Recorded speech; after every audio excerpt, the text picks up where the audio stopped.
One thing I noticed, and Rob Hyland, the producer of Football Night in America, pointed this out in the viewing room last night. We could hear Kirk Cousins throughout the game when he was calling the signals. He sounded like, and this is before your time, he sounded like Peter Brady in the episode of the Brady Bunch where his voice was changing. Yeah, sure. His voice was kind of squeaky. The whole game. The whole game. Yeah. maybe he's finally gone through puberty. Maybe this is a good sign for Kirk Cousins and the Vikings. Maybe something's dropped for him, and now they can go on and give the 49ers everything they can handle. I was stunned. We both, of course. Of all the games this weekend, the one you and I were the most certain of was the New Orleans Saints in a class above the Minnesota Vikings. The Saints shouldn't have even been playing in the wild card round. They should have had a bye. And there's questions whether or not they were the best team right now in the NFL. Yep. And the Vikings kind of slumbered down the stretch. The game against the Packers on the Monday night 2 weeks ago, that was for both of us the moment where we just kind of scratch them off. It's like, yeah, we were wrong. They're not ready. With or without Dalvin Cook, they're not going to be able to get this done. And holy crap, they got it done. They got it done. First off, awesome for Kirk Cousins. It just tells you, like, how the team actually realizes what he's going through, too. They were happy for him. That's why I love seeing that moment in the locker room. It's made me laugh like 3 times over the last 24 hours. But, I think the game, when I look at it, of course, Kirk Cousins' big throws is huge. There's 3 things that jump out to me about the game. 1, the early turnover and the Saints only getting a field goal. 2, the Saints up 10-6 before the half, and we're going, there looks like they're going to put a drive and maybe a score before the half. Drew Brees throws the interception. The Vikings score the touchdown. The Saints then go down and miss the field goal before the half. That was a huge momentum swing right there to where we went into halftime going, whoa, the Vikings are in this, and they're winning, and they're about to get the ball in the second half. And then, of course, the end of the game, Daniel Hunter sack fumble. It was 2017 Vikings still. I get it, but there was 6 minutes left. Oh, it felt like that. It felt like it was going to be 24-20. Exactly. Yep. It felt like it inevitable. Or it was going to be 20-20, and they were going to kick a field goal, then Minnesota was going to go 3 and out, and the Saints were going to get the ball back with good time to go down and kick the game-winning field goal. It just felt like that was going to happen. But the Vikings made plays, and the Saints didn't. And here we are, and now the Vikings, your Minnesota Vikings. How many times do I have to tell you it's Danielle? You keep wanting to say Danielle. Oh, sorry, Danielle. I'm bad with names. Hunter. Sorry, Danielle. But Danielle. That was the one where Drew Brees just kind of dropped the ball. It was in his hand, and Hunter got him, and the ball squirted out. You know what they did? They brought Danielle Hunter and Everson Griffin inside, and Mike Zimmer, the coach of the Vikings, explained after the game, he just decided to try something a little bit different. Sure. Sometimes it works, sometimes it doesn't. Made a great room. It worked. On Ryan push up the middle, push up the middle. And, Drew Brees has struggled against the Vikings the last 3 times he's played them. He got over 200 passing yards yesterday, and it kind of woke up for them in the second half. Yeah. But look, I want to be very respectful of everything Drew Brees has accomplished. Right. And a couple of weeks ago, after he had that 29 for 30 performance and became the all-time leader in passing touchdowns, we did our top 10 all-time ranking, and I got him at 5, and you got him at 9 or 10 or something like that. Yeah. But let me tell you, the best player on the field yesterday for either team was Taysom Hill. Yes. The Vikings either couldn't or wouldn't Dalvin try Cook. to tackle him. Right. The Vikings didn't know how to cover him. Why didn't they get him on the field more? Is there some kind of weird quarterback politics going on here where we got to be respectful of Drew? We can't use Taysom Hill too much, even though maybe he's a better option? Well, I mean, Drew Brees is a legend, So I think that Sean Payton realizes that would probably ruffle his feathers if he's out of the game too much or being taken out of too many parts of the football game in general. I do, yes. Taysom Hill, I do think he's the future in waiting. You're right, Mike. I mean, Taysom Hill or Dalvin Cook were the 2 best players on the field. Taysom Hill was phenomenal no matter what he did. And I think the big thing is, he was the one tactical advantage they showed they had during the game. The one thing Mike Zimmer, and I'm really excited to watch this film because I think Mike Zimmer changed some things up on defense. Usually he's kind of like a creature of habit. Oh, I run these 2, 3, He 4 learned 2 years ago. Right. After they got blasted by the Eagles. Right. He said, maybe we need to go back and look at what we've done. I remember all year those long quotes, right. And change it up more in the postseason. Yeah, right. And I feel like yesterday, and again, it's hard to tell on TV sometimes, but, 2 things jumped out to me.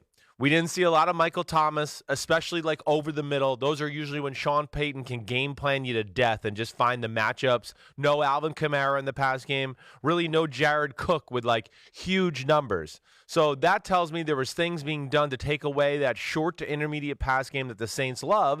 And then as we saw for really the second playoffs in a row, we were sitting there watching the game going, they can't really push the ball down the field. They can't really back Minnesota off. Except with Taysom Hill throwing it. We would see Minnesota DBs sitting on everything. And I remember Coach Dungy at one point said, they got to throw it over their head. I mean, they're sitting on everything. And it became a problem for the Saints. One of the things about the Vikings offense, and you're right, Dalvin Cook had a great game. Yeah. And he's healthy, and as long as he's healthy, the Vikings are going to be competitive. Yep. But and you know, I don't know why I'm treading lightly here. Yeah. Why is Kevin Stefanski a head coaching candidate? Well, I don't know. You and I have had this conversation. All due respect, Kevin. Look, that toss sweep, that's like a kid playing Madden who discovered a play that worked once, and he uses it all the time. The toss sweep was not working. Toss sweep is not something that you just say, we're going to do it every other play. Right. There has to be a little bit of an element of surprise to it. When you're doing it repeatedly, look how many times it got shut down in the second half. Well, they went to the well too many times. And they kept going. Yeah. They got lucky on that play where Dalvin Cook's knee hit just before the ball popped up in the air, but then they used it again down at the goal line in overtime, forced him into that 3rd and goal from the 5 that but for the Kyle Rudolph catch, and we need to talk about whether or not that was pass interference. Yeah, we're going to get into that. But that could have given the Saints a shot at the ball. Tear up the toss sweep. Only use it when you've got them set up from running it up the middle where they're going to be focused on stop. Isn't that? Tell me if I'm wrong here. No, the whole purpose of it is the defense is focused on crashing into the middle, and you sneak around the outside. No, I think you're right as far as I think what you saw yesterday. You're spot on. I think the big thing is, early on they were gashing him on the edge with some of those edge runs, off tackle runs, the toss sweep, a few of those things. The book on the New Orleans Saints defense is to run on the edge, because you and I have talked about so many times this year how big they are up front. It's one of the best run stopping defenses in football. So, I think it was one of those things where they kind of stayed with what their game plan thought was maybe a little too long. But regardless, Dalvin Cook being healthy, it just, again, once shows you they're a different football team when he's close to healthy, or when he can just put the pedal to the metal the way he did yesterday. I mean, he's got 2 rockets up his butt. I mean, as soon as the game started, you went, holy cow. He's the fastest guy in the field. I forgot how fast he was with this injury he's been dealing with. So not only was he awesome, but then, of course, what did it do? Yes, it filtered down to the rest of the offense. Kirk Cousins more eventually. Eventually. It took a little while. Yeah, and then they're doing all this cutesy stuff, right? It's working. Dalvin Cook, Alexander Madison. Dalvin Cook, Alexander Madison. And then they do the double reverse pass. And they let Stephon Diggs try to throw it again when he badly overthrew Kirk Cousins a couple of weeks ago in that Monday night game. Right. Yeah, like, what are you doing? What are you doing? And we've seen this time and again, and this isn't a specific criticism of Kevin Stefanski, but these offensive coordinators, they're in consideration for head coaching jobs. They're trying to impress people with the plays they've drawn up instead of just doing what works. And it could have contributed to the Vikings not being in a 13-10 lead at halftime, or it could have allowed the Vikings to not have to screw around with overtime and just win the thing convincingly in regulation. I don't want to be overly critical of the guy. I mean, he's been with the Vikings for years. He's survived and he's thrived and he's grown, and at some point, I guess he's going to be a head coach. But I tell you, the biggest difference for the Vikings this year is Gary Kubiak. Well, and Mike Zimmer has said it multiple times. I think that's the perplexing thing about Stefanski and the head coaching search and all that. Yes, I think he's got, the what do I want to say, the presence and the charisma to be that head coach. Do I think he needs to grow offensively more? Yes. When we talk about the strengths of the Minnesota Vikings offense, they're not Kevin Stefanski things. They're Gary Kubiak things we're talking about. So Stefanski is one of those guys, he'd be best served if he stayed there another year. They get another weapon on offense, and he shows that his offense can continue to grow, be explosive, and then maybe he gets whatever job he wants. All right, the Kyle Rudolph catch let's at the get end to of the it. game. Right. Now, and I think it was pass interference. Okay. And I think that, what do you always say? Rubbing is racing? Rubbing is racing. And I think the Vikings and Kyle Rudolph keenly aware, almost like, we dare you to drop this flag. We dare you to overturn this via replay review. You're not going to do it, right? You're not going to do it. And they got it, right? It's a touchdown. Right. But look, there's the push, the head goes back. Yeah. Clearly offensive pass interference. Right. But it wasn't called, so it's not. Right. Well, so I don't look at it, again, I'm more on the rubbing is racing on this play.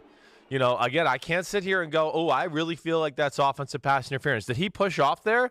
Yeah, he did.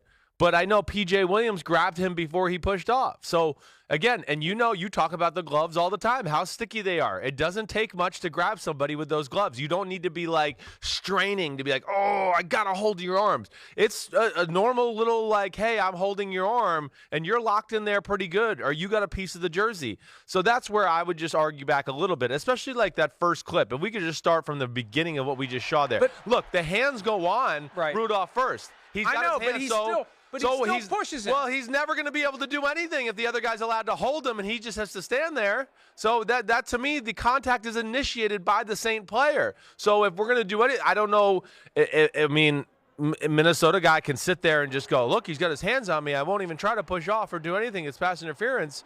But he pushed off. I don't disagree with that. But I do think P.J. Williams. And I think that maybe when Al Riveron looks at it, because in the pool report that he provided after the game, he mentioned there was mutual contact. Right. You can't call defensive holding or illegal contact by the defensive player via replay review. And really, if it's offsetting fouls and you do it again. Yeah, right. You just say, forget it, we're not going to do anything. We're going to let it go, period. But the thing that is stunning about it when we look at the full scope of the season, back in June, when Al Riveron met with employees of NFL media, he showed them the Mike Williams push-off Week 15 of the 2018 season, Chiefs-Chargers, and it was the same motion. The same thing. And because that play was ruled defensive pass interference, and Riveron surprised everybody by saying, you know what? The end result would have been offsetting fouls because there's not enough to overturn the ruling of DPI, but there also was OPI in Mike Williams doing that. And that's what we saw. Right. We saw Kyle Rudolph doing that. But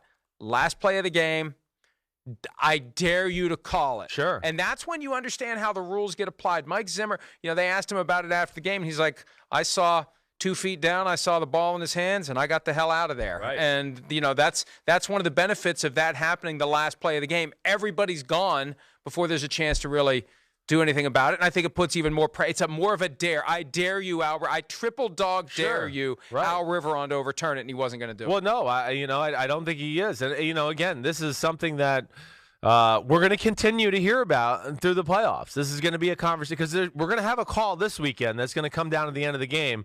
And like you've always said, 50 people in a bar and 25 or 30 of them are going to go, that's pass interference. And then 25 or 30 are going to go, no, I think it wasn't. So we're going to have this issue because of this rule, and that replay review is available for this. But here's the thing. Yeah. And I know that it's not going to be – there's not enough games for many apples-to-apples comparisons. Yeah. But what we saw yesterday is precedent for the remaining postseason games. Right. And they need to be consistent with what happened yesterday to the extent that there's something similar to what happened yesterday in one of these remaining games. Well, yes. And I think other than a 2 or 3 week period, they were consistent this whole year. I mean, that to me goes back to what we started the year as and what we've gotten to maybe the last week or two. I know about like week 12 or 13, we went through a phase where we went. The bar's here, the bar's here, the bar's here. They're calling pass interference legit right now. Now they're back to we're going in the call if it's totally egregious and we feel like it. And to me, that was rubbing his racing. And I also think the circumstance of the game had a lot to do with it. But they dared him to call it, and he didn't.